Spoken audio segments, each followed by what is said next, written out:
喂，各位諗住重返職場嘅老友記，聽我講啦，政府其實有個再就業津貼計劃，只要你符合資格，最高可以攞到2萬蚊津貼，返工都有錢攞，呢啲福利真係唔好錯過呀！今日就等我同大家拆解下，到底點樣申請先可以攞到津貼呢？首先，點樣先合資格？好簡單，只要你係40歲或以上嘅香港居民，而且連續3個月或以上冇從事任何受薪工作，你就符合初步資格啦。而要攞到呢2萬蚊津貼，其實係分開2個階段嚟發放嘅。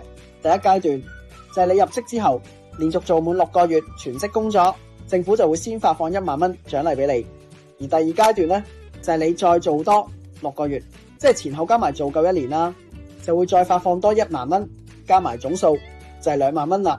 如果你係做兼職工作嘅話，津貼金額就會減半，但係計埋都有1萬蚊落袋。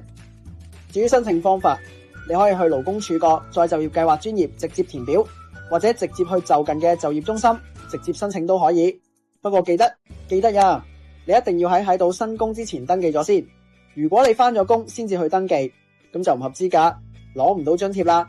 同埋呢個計劃名額有限，所以有興趣嘅朋友就真係要盡快登記啦。